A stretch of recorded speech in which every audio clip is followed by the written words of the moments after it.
Looks like someone forgot her team-building exercises. I'm not apologizing for not wanting her here. You know, Stefan just brought her here to make it seem like he's moving on. He wants you to think that he's over you, and he wants me to think that I can't get under his skin. You know, you're right. With any luck, I'll only have to tolerate her for a few more days, and then we'll find the cure, and I'll never have to deal with her again. Human Rebecca. Can't imagine her without fangs. You know, you've never talked about what you'll do with the cure once we find it. Will you take it? I don't like to speculate. Hi everybody, I'm Peter Travers, and this is Popcorn, where we tell you what happens in the pop culture. That's why it's popcorn, everybody, and you have just seen a scene from season 4 of The Vampire Diaries, which nobody is allowed to know anything about it. Everybody is quiet. It's as if you're giving away state secrets. The Vatican doesn't have secrets like this, but I'm going to change all that because my guest today is Ian Somerhalder. Welcome. Good to see you, my friend. Welcome. Good to see you. Thank you for having me. Tell us everything that happens until the end of season 4. Now, we just expose everything. We just discussed. Well, you just discussed the fact that we can't. So maybe what we should do is we should do this from the Vatican, and we'll unlock the secrets of both. We'll both do the Vatican and the Vampire Diaries. And both start with V's. Yeah, I never kind of thought that. It's been a long time since I've done something semi-professional with you. I don't do anything professional usually. It's semi. But this is the semi. I understand that's half professional. Right. That's the way it works. But I wanted to start with Vampire Diaries because it is me. You know that I've been through Vampire Diaries from the beginning. You have. I know who Damon Salvatore is. I know what you're playing. I've been through Elijah and Klaus and Silas. I've been through you being in love with Catherine, and then Elena, and then not knowing, and then being conflicted. But what would you say to those poor benighted souls out there who have never watched it, who might want to come in right now when I say to you, Ian Somerhalder, who the hell is this Damon vampire you're playing? He turned into a vampire in 1864. He was in love with a woman. Civil War was ending. Civil War was ending. He fell in love with this very beautiful woman who he and his brother had relations with at this, well, not at the exact same time, maybe an hour or two after. It was, and it was still creepy. But he was so in love with her. And it was that naivete of youth that allowed him to fall so deeply in love with her, and ultimately she betrayed him.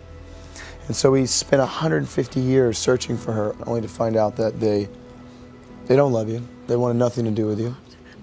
And I think that sends him on this downward spiral, but as he's going down the spiral, he's always looking up, making the best out of it. This guy really enjoys himself. He's funny. He is funny. He's not as funny as he used to be. I know, but he still can get it. He can still get that remark in there. He gets really good put down. He gets it in there. He's horrible to his brother's hair. He is. He really is. He likes to play with his brother's hair. What does Paul think when you have all those put-downs of his hair? He laughs. He laughs. Paul Wesley's actually one of the funnier people I've ever met. So if you go at him with something, he comes back very quickly. And usually in a really great accent. Really? Yeah. Does he do different ones? Yeah, it's kind of what we do all day. We just make up really funny accents. See, that's what I was getting at. And what's going on down there in Atlanta? Well, because you have all these dire situations. Everyone's living, constantly on the precipice of death. You're sucking people's blood and you're killing people. And I always said whether Damon's saving a kitten or ripping your head off, he'll have the exact same smirk on his face. It's just who he is. It's just who he is. It's just who he is. So you do a scene, you're staking someone, you're ripping someone's head off, and then you cut, and then we go directly into making fun of one another. And you do which face? Which is the Damon smirk face? And that smirk has made you the person who wins all of these awards. Even when Twilight was at its peak and Rob Pattinson was supposed to be it, you would win People's Choice Awards. You were everybody's favorite vampire. He's a good dude, though. Really? By the way, we're very, very, very thankful of the success of the Twilight franchise because it ultimately gave paved the way for us. I thought you guys never went near it or never even looked at it. Near what? You kept Twilight. I've never seen it. See, there it is. I've never Liar, seen liar, it. pants on fire. No, there actually, had never to have have. been one moment. Never. that- I saw one scene, and not Okay. even a scene. Yeah. No, I saw a trailer. There's one where there's a car skidding or something, and Rob Pattinson blocks it or something. Mm-hmm. But I never. And you never, said, I can't watch any more of this. No, I just never wanted. I never wanted to judge myself. I never wanted to, or compare notes. I just figured ignorance is bliss, and I'd be the only person on the planet who has never seen it. I take pride in that.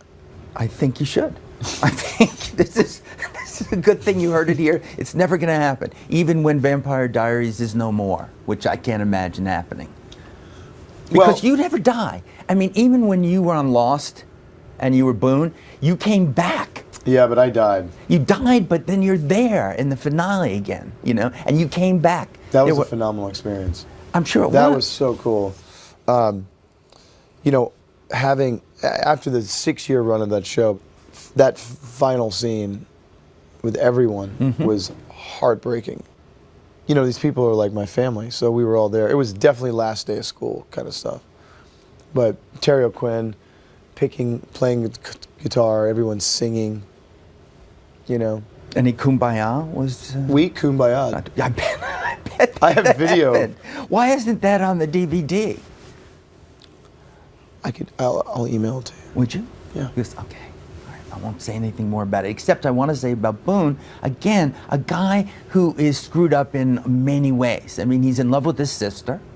That's always a problem. I think it is. That's always a problem, no matter what you do. Even for vampires, it's a problem, I think. Yeah.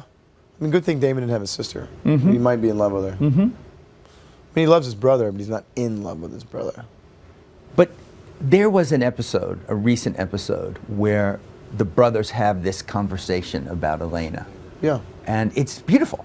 It's really well done. Well, thank you. Yeah. You know what? There is some great stuff between the brothers. I think, especially now, we're in search of this cure.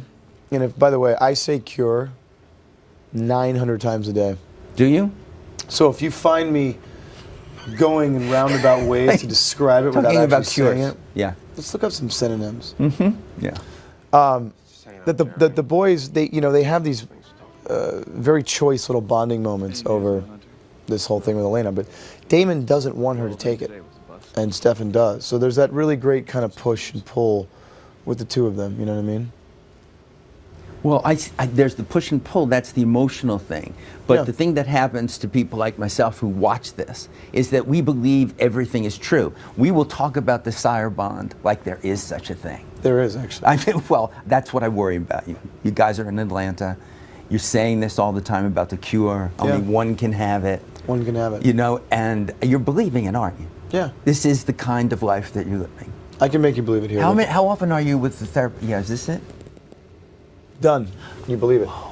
I really do. How often am I with a therapist? Yeah, about living that kind of a life. This is my therapy. This is it, just talking it through. Yeah. And, not revealing to interviewers recline? what's actually happened. No, nothing No, happens with they these don't- chairs. they don't- Well, you can make it do almost anything you want to do. If I looked at this chair in the eyes, I could make it. You could do that. Do you love doing that scene when you just... It is fun. It's highly manipulative and a little fun. All you need is Peter, Trevor. That's all you need. Peter's all you need.